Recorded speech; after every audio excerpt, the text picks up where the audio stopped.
And now. Hi, everybody. My name is Rob Evans, and welcome to the Mental Toughness and Body Show. Today, I have an amazing guest with me. Her name is Jenna Harrison. Now, Jenna is based in the US. She's a business and life coach. And what I love here is she's a reformed over-analyser turned queen of clarity. She's worked at a top fashion company overseeing 30 plus brands. She has her own podcast. Jenna, welcome to the show. Rob, it is such a pleasure. Thanks for having me here. I do love the technology that we can connect wherever we're located these days. Jenna, tell us a little bit about what you do in your business, what's brought you to this stage of your career. Sure. So I help people really dial in their clarity around what their superpowers are, what they're actually offering, who they're offering it to, and how they want to talk about that. And it all came from this through line of clarity. So I am a person that struggled personally for 2 decades with clarity. I kept telling myself, if I could just get clear on what I wanted to do with my life, watch out, world. But Yeah. I realized in hindsight that that was actually a really comfortable place for me to stay, right? Because I got all the accolades of all the people saying, oh, Jenna has so much potential. Oh, it's such a shame that she, when she just gets clear, this is going to be amazing. And I never had to take any of the risk. I Yes. never had to put myself out there, put my stake in the sand, say, this is what I stand for. And so when I finally uncovered that actually there was that fear of failure there that was holding me back, then all of a sudden I was able to get very clear on what I actually wanted. And this is what I've seen over and over, is that when I've talked to people that are experiencing uncertainty, and so I help people really step into the next evolution of their business, and what they experience as uncertainty usually is a brain game of some sort. And that when we can pull down those walls, actually the clarity is within. Yeah, nice. Nicely done. And a beautiful discovery moment for you. So I do like moments, and I'm wondering, can you remember, was there a particular moment that happened where you said, this is the clarity moment for me. This is what I need to do? Yes. Yes, it's so funny. And often I'm saying we're all in search of that elusive light bulb moment, and it doesn't always come that way. But I will admit there was a key moment that I absolutely remember, and I was going through a very difficult time in my life. So my husband, who's in the Army here in the States, had been deployed, and we were trying to conceive. So that was difficult when my husband's deployed. Oh, yeah. Yes. I wasn't getting any younger. I'd gone back to live with my parents because my dad was dying of cancer. Oh, God. And I had this big struggle around my identity, what I really wanted to give to the world and what I wanted to do. And that felt very heavy, all of that together. Mm. And I remember having a thought where I felt like this is one trial and bit of sadness after another in life. And is it really worth it? And I Yes. was walking with my dog, who was a puppy. My husband got me a present, which was a deployment puppy. I'm going, this will keep you company. Right, right. And we're walking along, and it happened to be cherry blossom season in Seattle, Okay. where I was at that time.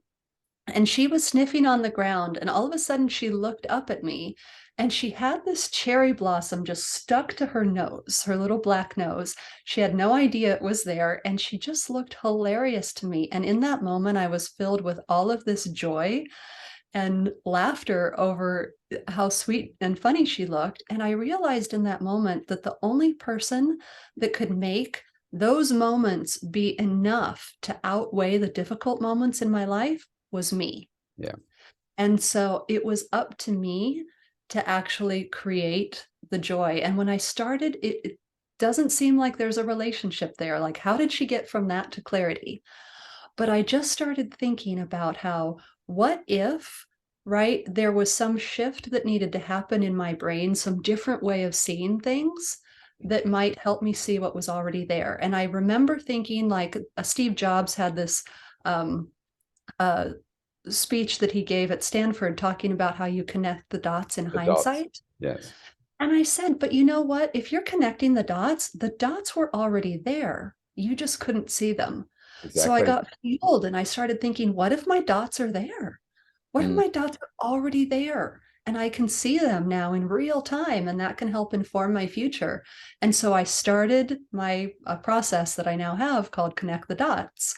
And it was mining for that gold in the meaning and experiences that you create in your life to show you where you're going. Yeah, that's beautiful. One of the things that I've personally found for me, same sort of clarity moments, is kind of becoming that master of asking yourself questions, and the right sorts of questions, not like, why am I stupid? Why do I not know? Uh, why do I not have the answers? Why am I so unhappy here, et cetera, et cetera. But if you become creative in asking yourself those questions, eventually you'll find the answer. Now, I don't know who's going to be listening to this today, but I mean, my moment of clarity, I can remember the moment. I used to be a chartered accountant, and I worked in your big corporates and stuff for about 19 years. And every year, like, there's only so many sideways movements you can make in like a big corporation when you're only a couple of, steps from the top. And when you're thinking, this really isn't me, and I wouldn't be doing it justice if I went up that next level and so forth. And I used to keep asking myself, what is it that I'm going to be doing for the rest of my life? And I was thinking about all those people that you hear about that say, I really love what I do. Yeah, I love my job. I really love that. And I thought, oh, gee, I wish I could have that. How do you do that? And I just kept Yes. asking myself those questions, like, how do I find it? And I remember the day I was sitting in my old training studio, and I literally looked up at the light. I was sitting I can remember exactly what I was doing. I was sitting on the end of the bench. I was having a breather between sets, and I looked up at the light and I said, I asked myself, what am I going to do? And I looked up at the light and I'm like, what am I going to do this? And then Mm. that was the moment where I said, all right, I'm going to go inside and I'm going to, research what do I need to do, what sort of qualifications, et cetera, et cetera. But that was the moment. And it came from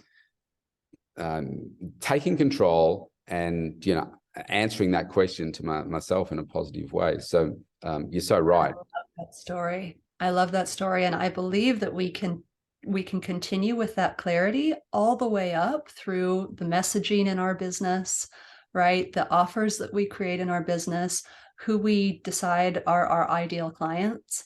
And a lot Yeah. of times people move into a passive energy. They're more like, well, this is what people will pay me for. This is what people want. Yes. This Yeah. is probably where the money is.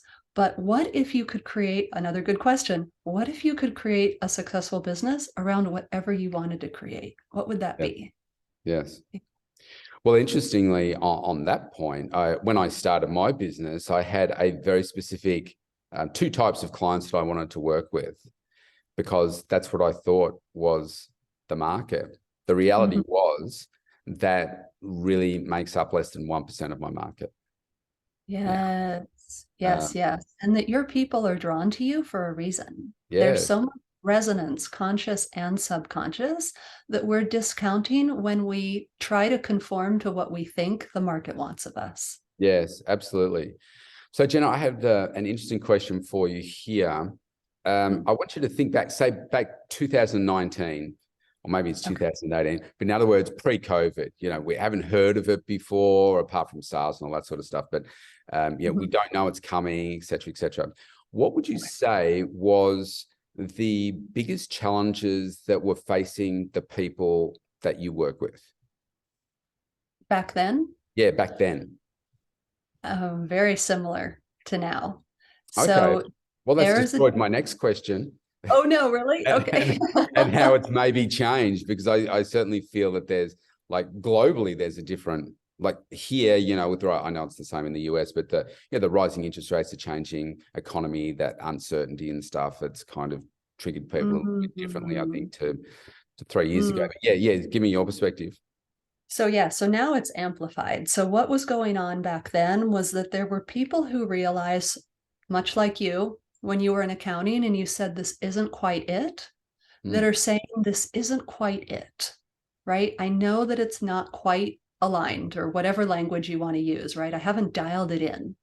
And they're wanting that deeper self-expression. So for instance, my clients, and for instance, you could go to corporate, you could earn money. It's really not about the money. It's Right. how am I going to create this thing in the world where I actually leave my mark? And what do I even want that to be? And Yeah. then who would those clients be? So now after COVID, there's been an explosion in people thinking like that, that I think that before my clients, they were kind of the anomaly. Right. And then now it's such a more accepted and normal way of thinking. With the Great Recession now, everybody's thinking that way. Do I really want to be doing this? What do I really want to be devoting my life to? Do you think there's an element of,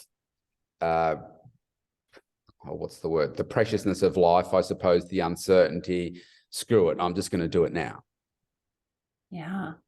I think I've heard from people that when COVID hit, they really did a reassessment about where they wanted their priorities to be. Yeah. And what they wanted to devote their time to.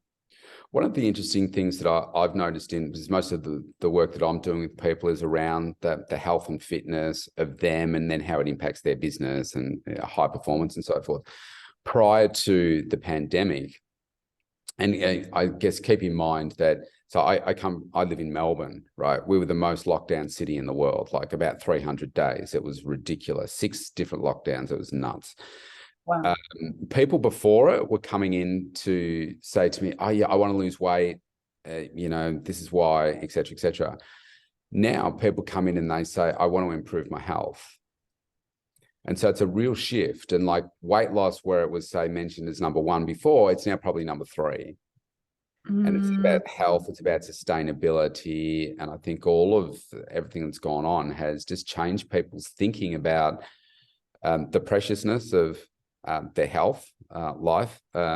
Like here, most people got, it's probably a global trend really, but Australia and the US are pretty similar with our overweight and obesity rates, but people became less able to move, or less inclined to move, eating more food and drinking more. And I think that they're now realizing that, well, actually, I need to put my health as a big focus, which is really good, because the weight loss doesn't last. It's the, focusing differently, changing that lens.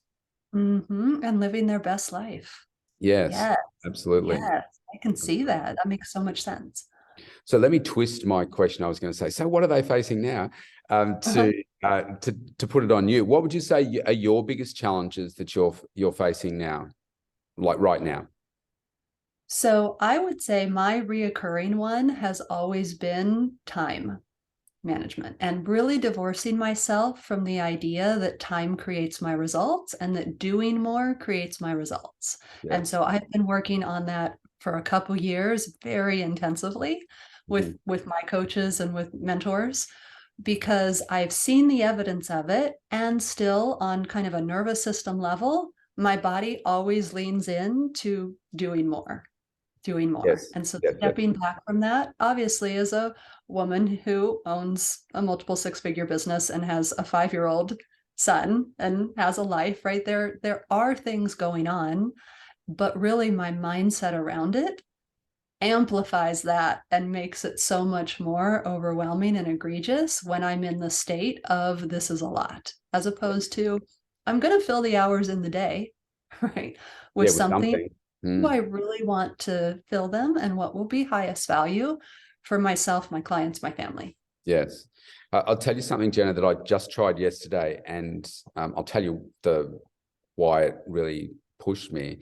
Is my coach, he wanted me to work a 4-hour day and basically cram the things that you need to do in that 4 hours. And my challenge is, so it was on a Thursday. I did it yesterday for the first time. And Thursday's the first, I share my kids with their mum, and Thursday's the first day of the week where I don't have them. So that's a day when I would normally work at least 12 hours, right? And so to take 8 hours away from them, and it started early. It was like 5:30 in the morning was my start till 9:30, and the focus that it created. Now, I guess, fortunately, unfortunately, it wasn't like I had 4 hours of time to say, right, Rob, let's what we're going to do. Because I had clients in there, and I had about an hour in the 4 hours to get those things done. But what was interesting was I finished the work and I went to get changed and I was sweating, you know, like I'm not a big sweaty person, but too much information, but under the armpits, I thought, why is that? It's like, so I had put all this pressure on myself to get the things done, and I got it done.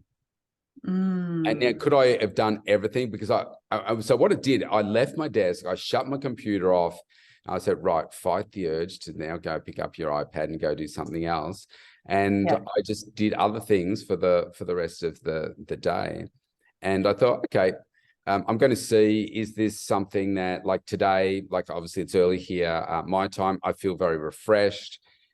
Because that's the thing, isn't it? You can just stay at your desk and you just keep doing things over and over and over, and you're just kind of like, the head's getting closer and closer to the desk because you're running out of the focus and energy.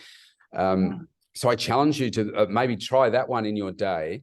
Don't do it on a Monday though. You got to do it like midweek or a little bit later, and just see, is it something that you can put into your schedule? And the rule is, for the rest of the day, you have to focus on you, or you know, spending time with your partner, you know, or your kids, something like that. Right. I have done a 15-hour work week, but I've spread it out like that. But yeah, 4-hour days. And that is true. It's the call to go back to it afterwards, and the discipline to say, no, brain, we're creating new wiring here. This is going to be better.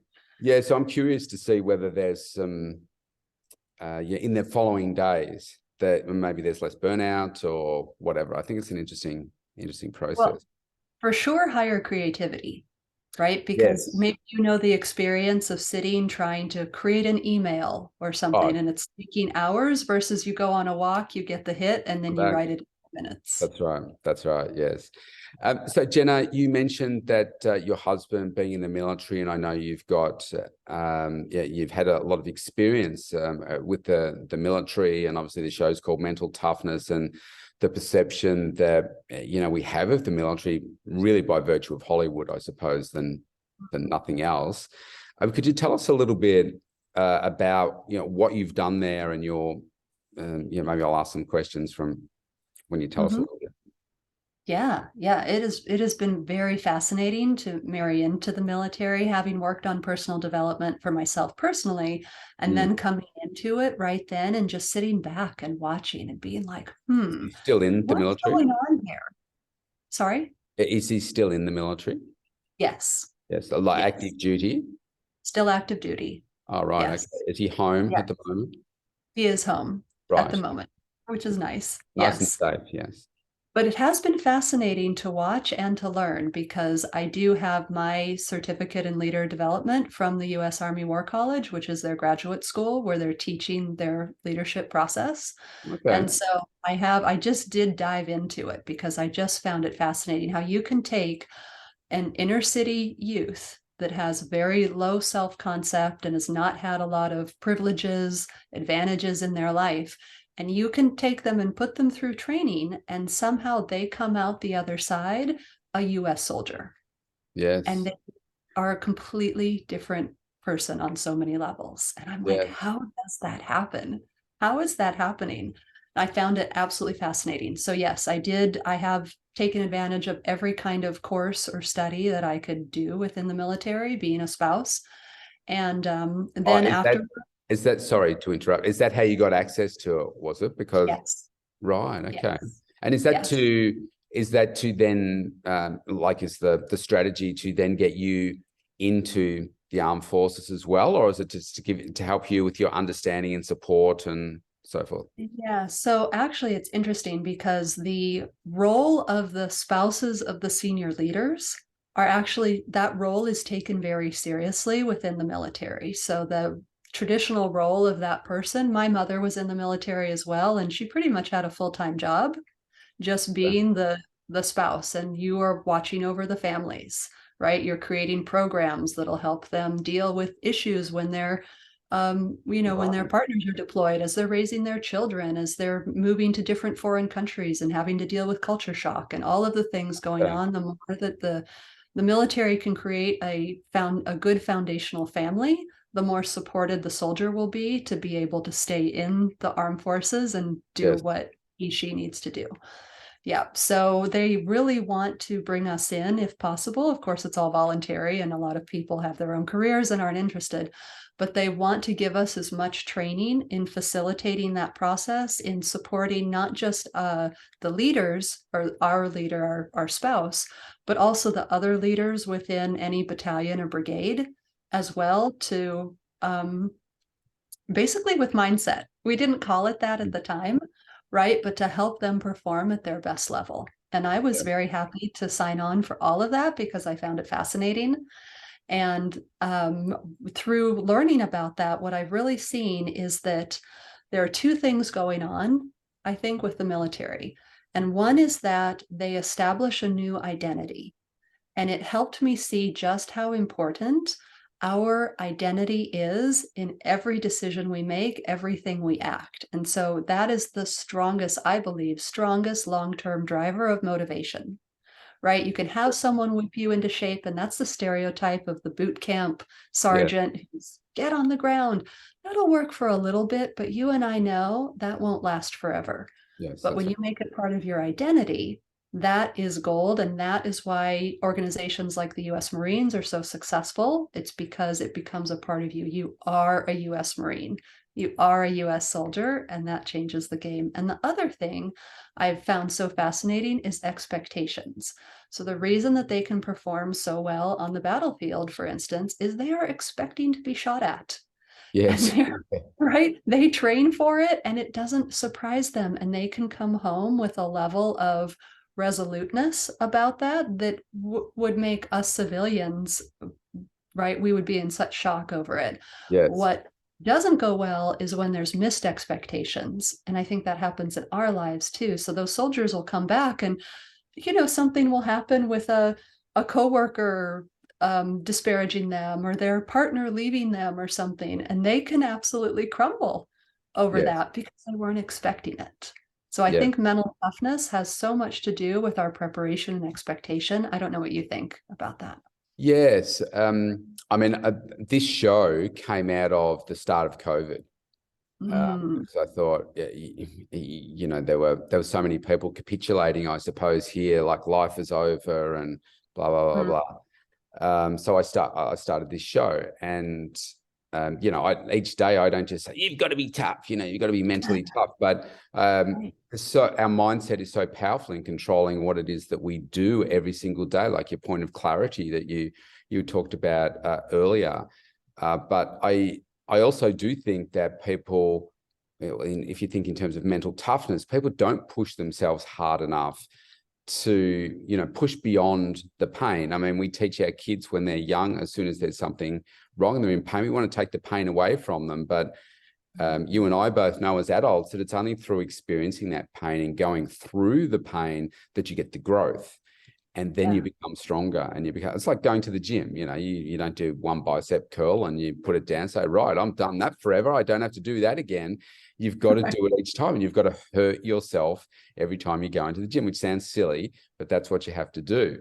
And Mm, emotionally, we have to do that to ourselves as well, so that we can do it in a conscious way that empowers us and grows us, rather than just, beats us down and we say, oh, I'm just worthless. And I guess with the military, it's interesting. I know that like the military, the view in the US, it's very different, like culturally, just to here in Australia. We obviously don't have you've got 10 times the population. And there's a lot more pressure on the US because of your size to save the world. So, that requires a lot more investment and people and so forth. But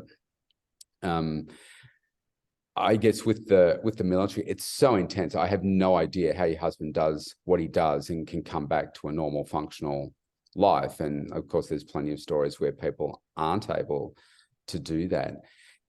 Do you see, I'm not sure how, well, obviously if your mum was in the military as well, is there a shift in the way that I suppose we help with the military, the soldiers, their mindset, so that it's not just like it's boot camp stuff all the time if they're not understanding how the person operates and stuff. And I get that there's got to be rules, and it's like, okay, you got to make your bed, you got to get your uniform right, all that kind of stuff. But yeah, just what's your perspective? Oh yeah, there's been a huge, huge shift in the last 10 years. And it's really self-preservation for the Army. They were just seeing too much attrition. They were seeing too many people leave because it was getting to be too tough on themselves and the families. And they knew that they had to make a change. So they actually worked with some of the top people from the University of Pennsylvania and other top behavioral psychologists to really work on this idea of what does create resilience for people.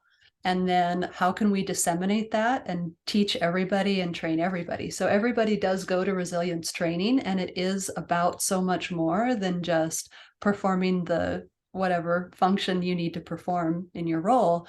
It goes into really your complete lifestyle, spiritual beliefs, your family, creating those strong bonds at home, and creating rest for yourself. So they started instituting days where when people are back home, that they would leave early, and it was called family time.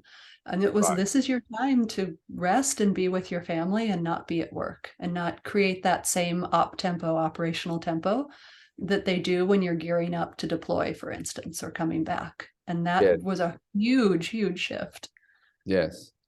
So just to put it into context for me, because I don't really have an understanding, like for you and your husband, do you live in an area where there's soldiers everywhere? Is it a community? Is that how it works?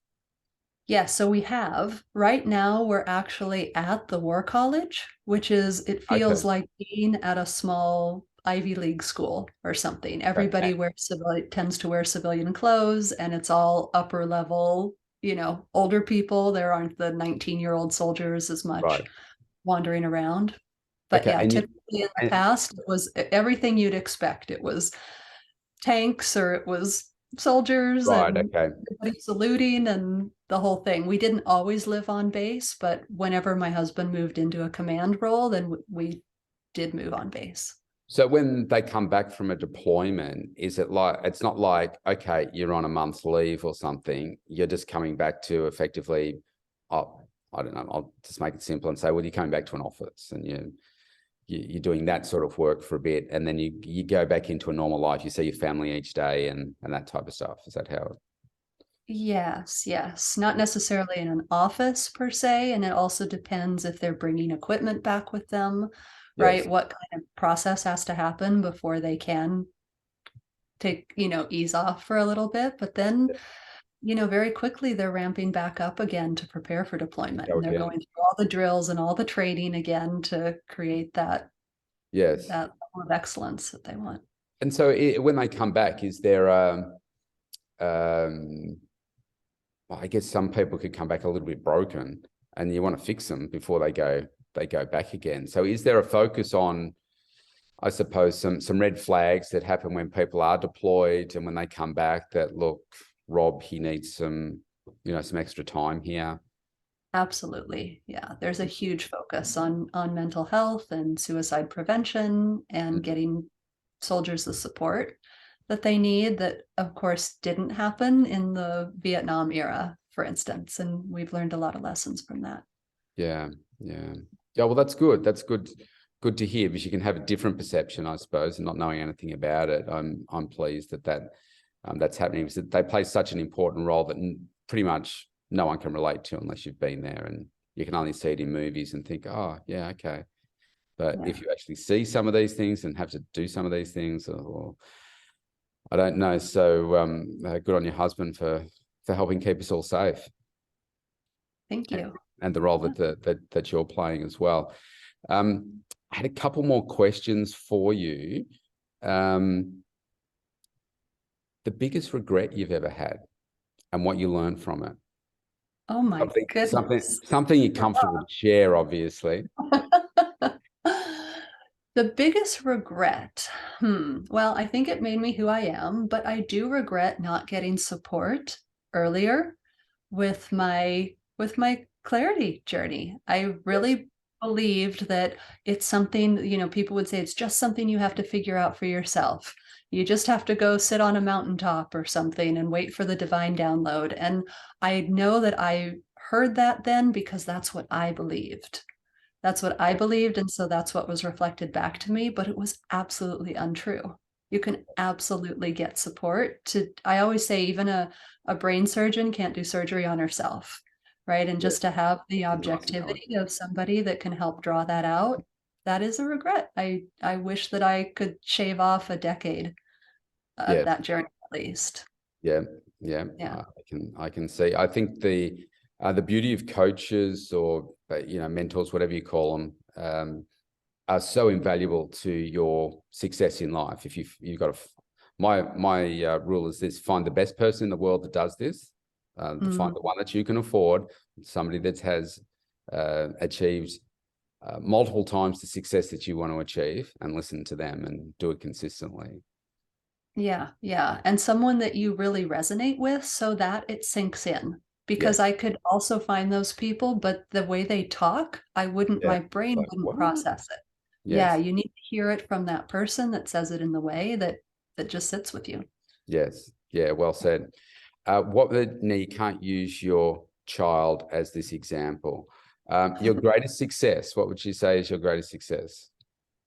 My greatest success is disrupting generational paradigms in that I am the first person, not just the first woman in my lineage, but the highest earner in my lineage. Nice. Yes. And so that is not a place that I was, I wasn't, my mother was a homemaker. And before her, many generations of women under earning. And Yeah. there's so much that is, for us to, we're taught to be humble. I mean, so all of us are, right? There's these general things that we have to overcome to step into entrepreneurship, but also high earning entrepreneurship. And I Yes. consider that a huge success because when we do that, we're going against thousands of years of wiring in our brain. And Mm, we're just doing it from our own visionary, like inner visionary, that's yeah. leading us forth into something we almost can't even believe, and we're doing it anyway. Yes. Yeah. Beautiful. So do you work with, I know you do a lot of work with women. Do you work with men as well? I do have some one-to-one clients that are men, but I mostly work with women so that we can tap into these things I was just talking about how difficult it is for us to be seen, to claim ownership, to be braggy, right? To sell ourselves, all of those deep issues that when we can clear that out, we're able to step into that clarity and really just speaking about who our people are and what exactly we bring to them and the value in such a deeper way. Yeah. Beautiful. Jenna, I can't believe how quickly our time has gone here today. I know It's been that, fun sorry, talking. what was that? It's been fun talking. Yeah, Time it flies. has. It has. We could keep talking for ages. Maybe I'll get you on the show again for another episode. We can dig a little deeper in some other corners. So you've got a beautiful gift to give everybody today. So did you want to tell everybody about how they can access that?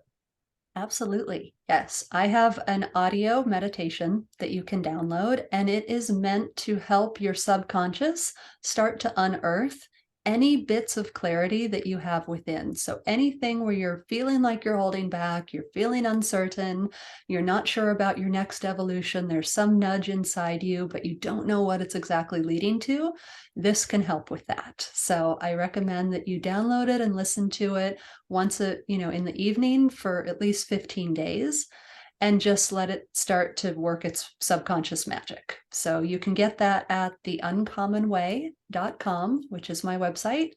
And then podcast gift meditation with hyphens, podcast hyphen gift hyphen meditation. Fabulous. So what we'll do is I'll put the link to that below this podcast so that people can just one click and access that. And so you mentioned the uncommon way there. Is that obviously you're on the social media channels, is going to your website the best way for people to get in touch with you if they'd like to do some work with you?